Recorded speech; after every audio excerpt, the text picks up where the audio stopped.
Professor Pratt is one of us earning a Bachelor's of Arts degree from BYU in 1990, and he indicated to me earlier today that he was the university valedictorian in 1990, and he gave the valedictory address in which he talked about Don Quixote at that time. So it's in his blood, it's in his very spirit, and he knows what he's talking about. He has a PhD from Cornell. He earned a PhD from Cornell in 1994. In addition to his many articles and scholarly contributions, his book, Signs of Science, Literature, Science, and Spanish Modernity since 1868, was published in 2001 by Purdue University Press. He has a keen interest in his students and has escorted them to Spain on study abroad and other foreign travels. And he, as I mentioned earlier, is the curator of the exhibition which we opened today. Surely few are as well qualified to enlighten us, as I said, on the subject of Cervantes and Don Quixote as is Professor Pratt. And so we are delighted to have him as our House of Learning lecturer and the curator of the exhibit. And as we open the exhibit, we thank him very much for all of his work. Let's welcome Professor Dale Pratt.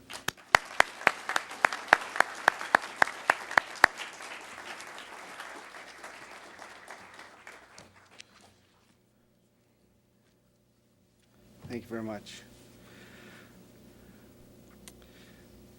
Years ago, I took a Spanish class in which the professor would very frequently go off on interesting but wholly extraneous tangents, sometimes taking up 20 or 30 minutes of class time with his stories or advice. One day he made some fascinating comments about Don Quixote, again taking 30 minutes of time we might have devoted to the subject of the course. At the end he said, "When a Spanish professor starts talking about Don Quixote, you know he doesn't have anything else to say." Perhaps after this lecture you might agree with him. I'd like to thank you all for coming. The first inkling of this project came 3 or 4 years ago as we discussed in the peninsular section of the Department of Spanish and Portuguese how we might best celebrate the 400th anniversary of the publication of the first volume of Don Quixote. Many events will take place on campus this semester, with Spanish plays by the theater department and the Spanish department, a major scholarly conference on Don Quixote, an exhibition at the Museum of Art, and a forum address by the president of the Cervantes Society of America. The lot I drew, however, was to curate an exhibition for the library's special collections. I believe I got the best assignment, not because it was easy, since I've gnashed my teeth over this project, but because Don Quixote is one of those 24 or so books in the history of world literature that we truly ought to call special. More important, however, is the personal dimension of this project. I have met and worked with quite a few wonderful people whose help I will acknowledge now. I'm very grateful to my friend Derek Jensen, European Curator for Special Collections, for sharing my wonder as he took me into the vault to show me the library's treasures. Derek and I also share an interest in the history of science and hope to collaborate in the future. Sean McMurdy, whom we've already acknowledged, exhibitions designer and another friend, has taken my ideas about how the exhibition should look and refined them into something truly remarkable. And thank you, Sean, for all of the many hours of midnight oil. Mel Smith and Devin Acey from the Humanities Computer Center have produced the 4-screen internet section of the exhibition, which we'll see, and they did a tremendous job. Finally, Jason Yancey, a graduate student of ours, did all of the set design and the woodworking, building 3 windmills and a working Renaissance reading wheel, and kept it all within budget. And Jason is a genius. Thanks also to the people on the Library Exhibition Committee, chaired by Scott Duvall, and thanks as well to the College of Humanities for coming up with the money. Thanks to John Rosenberg, who years ago guided me through my first reading of Don Quixote. And thanks to my wife, Valerie. There was a period of time for about 5 or 6 years when Valerie and I alternated teaching Don Quixote every winter semester. As you may imagine, this dramatically affected our social and family lives. We have spent many hours laughing over passages, citing funny things Sancho says, and struggling with how to teach this massive book in an effective way. One way to enter the book and Don Quixote's world is through his library. Don Quixote's library and the Renaissance scholar's reading wheel, or book wheel, have become for me key metaphors for understanding the history of reading. The reading practices of modern-day internet surfers share much with the Renaissance scholars and their successors, the 18th century encyclopedists, and with Don Quixote. The exhibition Wheels, Windmills, and Webs traces the history of reading, starting with examples of early texts in a variety of genres, moving through an extended analysis of Don Quixote's library and other texts closely related to it, to a display of some of the important texts that were deeply influenced by Don Quixote in the centuries following its publication. At the same time, the exhibition seeks to show how 21st century readers have come to emulate Don Quixote's style of reading as they surf the internet, and so displays a reading wheel, Don Quixote's library, the 18th century encyclopedia, and a simulated internet surfing session with multiple open windows. My involvement with this project has led me to reconsider some theoretical aspects of reading, analyzing individual readings of Don Quixote in some very specific contexts, to review how Don Quixote himself reads and interprets the books in his library, and to meditate on the future of reading. To read is to interpret a representation of ideas or information. Each reader brings an individualized set of memories, strategies, context, skills, and expectation to the encounter with the text. Every text is fraught with intertextuality, myriad planned or unplanned connections with other texts, each an artifact of language related by context, time, geography, language, and expectations. The reader and the text bring potentialities to the reading experience, and the outcome depends on the reader's skill in exploring the possibilities of the text. Like a construction project, the reader-worker arrives at the construction site every morning to find materials and plans to build a building. The worker brings a tool belt of reading skills and knowledge about previous construction projects or reading experiences he or she has worked on. The finished product depends on the blueprints, the materials, and the worker. Some workers bring special tools to the task. Others bring only a hammer, and I have known a few of those. Some are neophytes, and some come simply to smash. At the end of the project, the building might be a cottage, a house with an oversized addition, a mansion, a church, or a temple. Or perhaps it turns out to be a shack, or just a stack of ruined pieces of wood with nails sticking out all over. In all cases, the interaction between the author, the text, and the reader, and the author is dead to us as we read, constitute our reading. As our expectations change, not just the cultural horizons which help establish ours and theirs, but also our expectations of reading itself, our experiences change. As our readings change, so do we. Vladimir Nabokov recounts the legend that, quote, one sunny morning, King Philip III of Spain, upon looking from the balcony of his palace, was struck by the singular behavior of a young student who was sitting on a bench in the shade of a corn oak with a book and frantically clapping his thigh and giving vent to wild shrieks of laughter. The king remarked that the fellow was either crazy or was reading Don Quixote.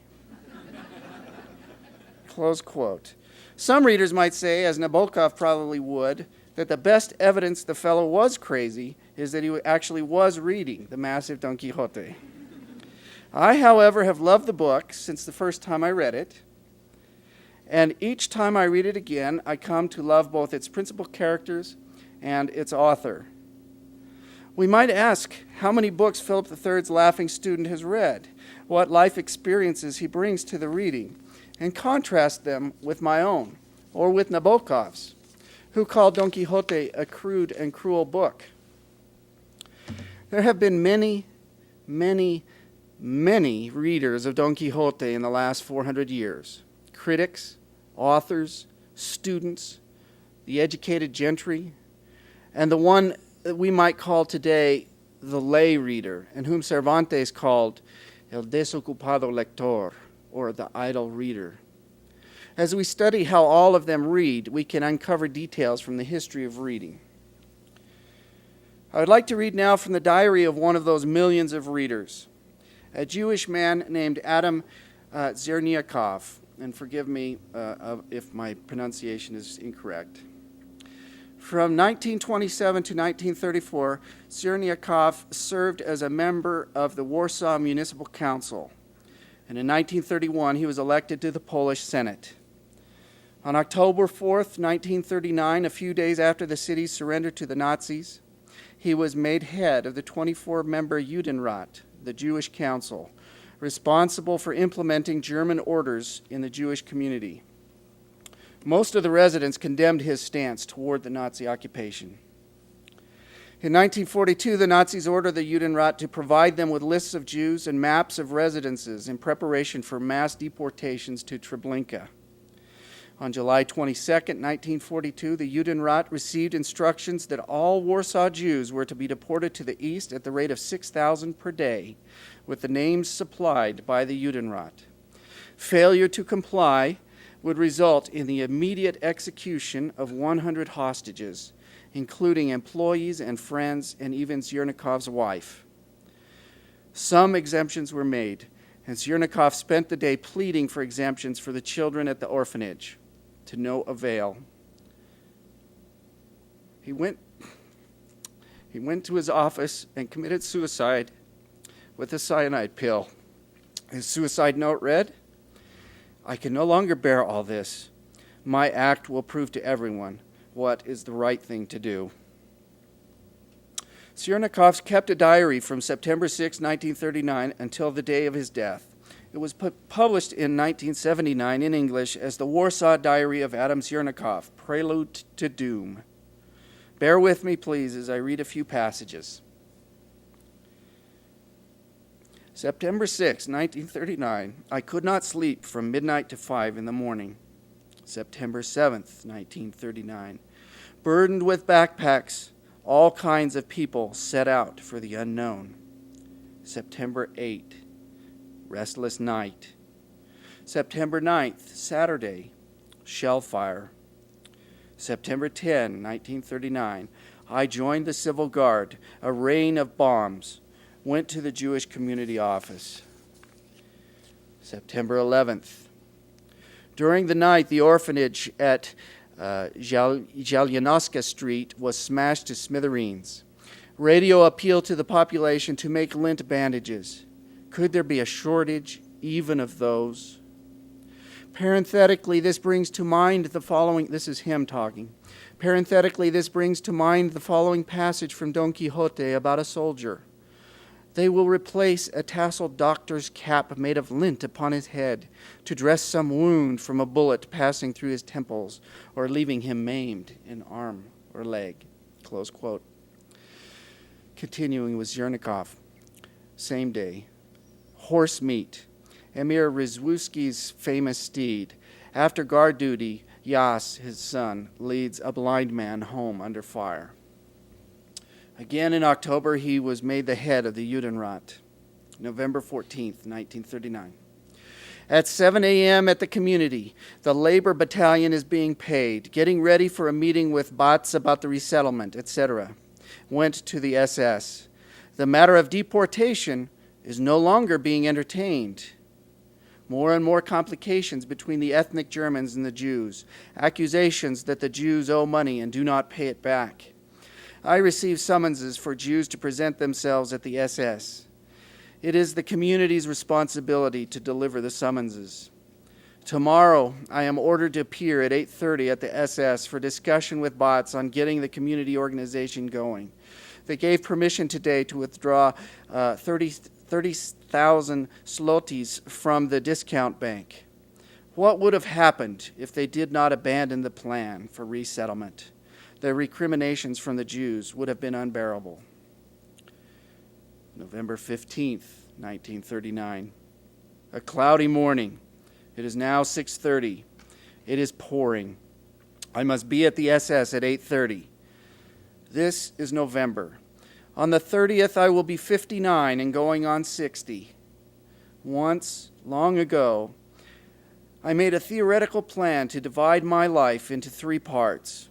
1, study and play. 2, accomplishments. 3, reconciled with God and at peace with myself. Fate would have it otherwise. Since 1905, I, who never exploited anyone and never lived at anyone's expense, have been paying for those who did just that. Anyway, people like me are legion. I go to bed every day, according to police hours, at 9. As a result, I wake up at 2 and sleep only intermittently until 6 in the morning. When I am awake, I read Don Quixote. How much we need you, errant knight, today. My head is bursting from all the complaints. In Anopol, all the unemployed and homeless Jews were thrown out of the public shelters.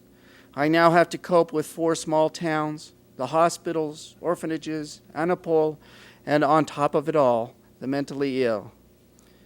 My head is spinning. Close quote. Andre Malraux once said that, quote, only 3 books, Robinson Crusoe, Don Quixote, and The Idiot, are truly meaningful to the survivors of prisons and concentration camps, close quote. These survivors read in ways fundamentally different from Nabokov or Philip III's student or us today. And what of Zerniakov, who clearly hoped to salvage things by collaborating to an extent with the Nazis? We might ask ourselves how reading Don Quixote affected Zerniakov if he saw his work in the Judenrat as quixotic. And how did he hope his errant knight might help if he suddenly appeared in the Warsaw ghetto? Lance at the ready. I doubt Zerniakov laughed much as he read Don Quixote in those dark times. Perhaps the most he could do was nod or grimly smile and shake his head. Reading affects us. It affects our moods, our understanding, our thoughts and feelings. It affects our bodies. Remember the strained eyes, the loss of sleep, the search for the right position in the chair or the bed or under the tree, the hunger pangs when we just couldn't put the book down. Reading has become one of the great metaphors. The angels read of our works, good and evil, in books of life. Natural philosophers read the book of nature. Scanners read barcodes at the store. St. Augustine, in a crucial moment in his life, heard a child's voice calling out, Tolle lege, take it and read, which he took as a message from God. His subsequent reading converted him to Christianity and had a dramatic impact on the West. In Lehi's second vision in the Book of Mormon, verse 8 of the first chapter, I believe, Jesus himself presents the prophet with a book in which he sees and reads many great and marvelous things. In contrast, some of the first sinners Dante and Virgil encounter in the Inferno are there because of reading. Paolo and Francesca read the tale of Lancelot and Guinevere and read, quote, read no more that day, close quote, because the book itself acts as the go-between for their sins. I once came across a book in the Cornell Library by Manuel Puig titled Condenación Eterna para el que leyere estas páginas. Eternal damnation upon whoever reads these pages. I couldn't help but sneak a peek. I'll let you know at the judgment bar how that one turns out. All right. Madame Bovary, a female Don Quixote, seeks escape from her mundane life by reading some scores of romance novels, as does Ana Osores, a Spanish Emma Bovary, in La Regenta, the greatest of Spain's realist novels. Another reader sought a different kind of escape, in this case from the extreme difficulties caused by the contests of different parties of religionists. And if it were not for his reading, which entered with great force into every feeling of his heart, none of us would be in this library today. The earliest extant texts beyond cave art deal with business transactions. One of the cuneiform tablets on display today records regular temple offerings of both grain-fed sheep and grass-fed sheep from an individual named Alulul.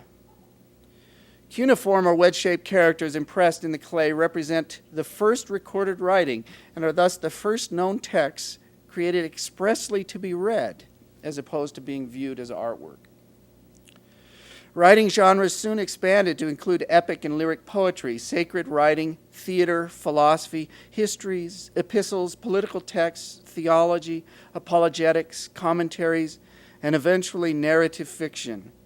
Although it was not always important, and sometimes difficult for readers to be able to distinguish between genres of writing as we would understand them today, the basic question of the purpose of the text, to instruct, incite, or entertain, for instance, did carry great weight in reading. Don Quixote's style of reading, as well as reading practices involved in web surfing, can obscure the original purpose of a text. With Don Quixote and with the internet, facts become entertainment and vice versa. In the first 5 chapters of Don Quixote, Cervantes' hero goes mad reading chivalric novels from his library, which he has stocked by selling off pieces of his land. He sets forth as a knight errant, modeling his actions and rhetoric on his readings. Chapter 5 ends with a neighbor bringing him home wounded and in a delirium in which he sees his friends as characters from his novels. In Chapter 6, the friends, a curate and a barber, pull the books from the shelves, read out the titles, save a few, and burn most of the rest. The chapter constitutes an elaborate literary critique as the curate opines on the relative merits of the books, all of which were published in the real world, mostly in the 1500s. The book burning resonates with the Inquisition's autos da fe, in which heretics were burned at the stake, and with Savonarola's censorship activities and bonfires of the vanities in Florence. Increasingly, as chapter progresses, the curate and the barber lose patience and consign many books to the flames without even glancing at the titles. The destruction of the library does not restore Don Quixote to sanity. Rather, it gives him a new pretext to exercise his madness. For now, he must seek out the wizard who has stolen his library. Throughout the rest of the novel, Don Quixote demonstrates a remarkable ability to connect his adventures in 17th century Spain with passages from his novels. He even weaves passages from different novels together to create composite personalities he can emulate. The book Don Quixote casts a long shadow of influence over the Western literary tradition. Shakespeare reportedly wrote a play called Cardenio, now lost, after a character in Cervantes' book. Spanish Golden Age dramatist Pedro Calderón de la Barca mentions or cites Don Quixote in over half of his works. And the fundamental theme of Don Quixote, the confusion between reality and appearances, forms the basis of his most famous work, La vida es sueño, or Life is a Dream.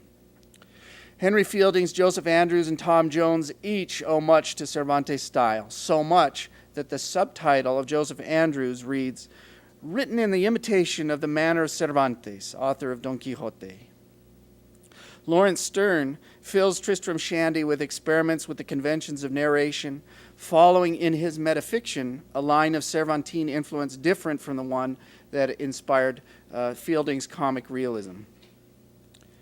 And so on, through the Romantics, Flaubert, Dickens, Dostoevsky, Galdós, Twain, Unamuno, Borges, Fuentes, Garcia Marquez, and a host of others. Cervantes probably did not intend for the most famous image of the novel, Don Quixote tilting at the windmills, to become the iconic stand-in for the whole novel. Yet the passage clearly delineates the themes of appearances versus reality, with Don Quixote seeing giants and the narrator and Sancho seeing windmills. Don Quixote seeing giants and the narrator and Sancho seeing windmills. It also follows immediately after the episode with the book burnings. And for that reason, I've chosen the windmill as the principal motif for the exhibition.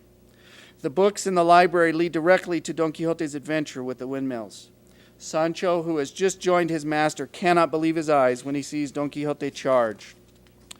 "Take care, sir," cried Sancho. "Those over there are not giants, but windmills, and those things that seem to be arms are their sails, which when they are whirled around by the wind turn the millstone." "It is clear," replied Don Quixote, "that you are not experienced in adventures. Those are giants, and if you are afraid, turn aside and pray whilst I enter into fierce and unequal combat with them." Commending himself most devoutly to his lady Dulcinea, whom he begged to help him in his peril, he covered himself with his buckler, couched his lance, charged at Rocinante's full gallop, and rammed the first mill in his way. He ran his lance into the sail, but the wind twisted it with such violence that it shivered the lance into pieces and dragged both rider and horse after it, rolling them over and over, sorely damaged. "God help us!" cried Sancho. "Did I not tell you, sir, to mind what you were doing? For those were only windmills. Nobody could have mistaken them unless he had windmills in his brain." "Hold your peace, Sancho," replied Don Quixote. "The affairs of war are, above all others, subject to continual change. Moreover, I am convinced, and that is the truth, that the magician Freston, the one who robbed me of my study and books, has changed those giants into windmills to deprive me of the glory of victory. Such is the enmity he bears against me. But in the end, his evil arts will be of little avail against my doughty sword." Don Quixote here interprets or reads what has happened according to his preformed conception of how the world works. He thinks back on chivalric romances he has read to come up with a suitable explanation for his defeat at the hands of the windmill. Earlier in the book, when he has sallied without his squire, Don Quixote has not seemed to settle on a specific identity for himself. I'm going to read a long passage here, but it's my favorite, and I think that it clearly outlines what is going to happen in the future of reading. Seeing that he couldn't stir, he resolved to have recourse to his usual remedy, which was to think of some incident from one of his books. His madness made him remember of the Marquess of Mantua and Baldwin, whom Carlotta left wounded on the mountainside. A story familiar to children, not unknown to youths, celebrated and even believed by old men, yet for all that, no more authentic than the miracles of Mohammed. Now this story, so he thought, exactly fitted his present circumstances. So with great display of affliction he began to roll about on the ground and to repeat in a faint voice the words that the wounded knight in the wood was supposed to have said. "Where art thou, lady of my heart, that for my woe thou dost not grieve? Alas, thou knowest not my distress, or thou art false and pitiless." In this manner he repeated the ballad until he came to those verses that say, "O noble Marquis of Mantua, my uncle and liege lord, by chance there happened to pass at that very moment a peasant of his own village, a neighbor who was returning from bringing a load of wheat to the mill, and he, seeing a man lying stretched out on the ground, came over and asked him who he was and what was the cause of his sorrowful lamentation. Don Quixote, firmly believing that the man was the Marquis of Mantua, his uncle, would not answer, but continued reciting his ballad, which told of his misfortunes and of the loves of the emperor's son with his wife, just as the book relates it. The peasant was amazed to hear those extravagant words. Then taking off his visor, which had been broken to pieces in the drubbing, he wiped the dust off his face. No sooner had he done so than he recognized him and said, "Master Quixana!" For that must have been how people called him when he had his wits and had not been transformed from a staid gentleman into a knight errant. "Who left you in such a state?" But he kept on reciting his ballad and made no answer to what was asked. The good man then, as best he could, took off his breast and back plate to see if he was wounded, but he saw no blood or scar upon him. He managed to lift him up from the ground, and with the greatest difficulty hoisted him onto his ass, thinking that that beast an easier mount. Then he gathered together all his arms, not omitting even the splinters of the lance, tied them in a bundle, and laid them upon Rocinante's back. Then taking the horse by the bridle and the ass by the halter, he set off towards his village, meditating all the while on the foolish words that Don Quixote kept saying. And Don Quixote, on his part, was no less pensive, for he was so beaten and bruised that he could hardly hold himself onto the ass, and from time to time he uttered such melancholy sighs that seemed to pierce the skies, that the peasant again felt moved to ask him what was the cause of his sorrow. But it must have been the devil himself who supplied him with stories so similar to his circumstances, for at that instant, forgetting Baldwin, he remembered the Moor Abindarrais, whom the governor of Antequera, Rodrigo de Narvaez, took prisoner to his castle. So when the peasant asked him again how he was, he answered word for word as the captive Abindarrais answered Rodrigo de Narvaez, just as he had read in Montemayor's Diana, where the story is told. And he applied it so artfully to his own case that the peasant wished he were in hell rather than to have to listen to such a hodgepodge of foolishness. I think some of the students might think that sometimes. This convinced him that his neighbor was mad, so he made haste to reach the village and thereby escape being further plagued by Don Quixote's long discourse. The latter ended by saying, "I would have you know, Master Rodrigo de Narvaez, that the beauteous Jarifa I have mentioned is now the fair Dulcinea of El Toboso, for whom I have done, still do, and shall do, the most famous deeds of chivalry that have ever been, are, or ever shall be seen in the world." To this the peasant answered, "Take heed, sir, that I am neither Don Rodrigo de Narvaez nor the Marquis of Mantua, but Pedro Alonso, your neighbor, and you are neither Baldwin nor Abindarrais, but the honorable gentleman Master Quijana." "I know who I am," answered Don Quixote, "and I know that I can be not only those I have mentioned, but also the 12 peers of France, and even the 9 worthies, for my exploits will surpass all they have ever jointly or separately achieved." All right, let's see here. I think I can find my spot. Sorry. In this long passage, thank you for listening, Don Quixote, I think I could probably have a second career just reading Don Quixote out in the square, for pennies. Don Quixote's identity shifts and shifts again as he chooses to identify with characters and situations from numerous texts. Cervantes never, in fact, unequivocally identifies the man we know as Don Quixote. The narrator calls him Quixada or Quesada. The peasant calls him Master Quijana. When Sancho wants him to sign a legal document, Don Quixote refuses. At the end of the second volume, he awakens from a long and deep fever to call himself Alonso Quijano, el Bueno. But I, at least, am never certain that this identity is not just one final role for Don Quixote to play. In the Renaissance, a machine like Agostino Ramelli's reading wheel could facilitate the extensive comparative studies of religious and philosophical texts undertaken by the humanist scholars. Using this technology, the scholar could physically organize, reorganize, catalog, and recall his or her reading, as Don Quixote did so mentally. According to Anthony Grafton, quote, "The humanist had to keep his books in order and to consult many of them at once. He needed to be able to retrieve data from a vast range of sources. The humanist could now use a book wheel, a large vertical wheel carefully geared to turn slowly and stop whenever necessary. It carries books around on small rotating shelves like passengers in the cars of a Ferris wheel.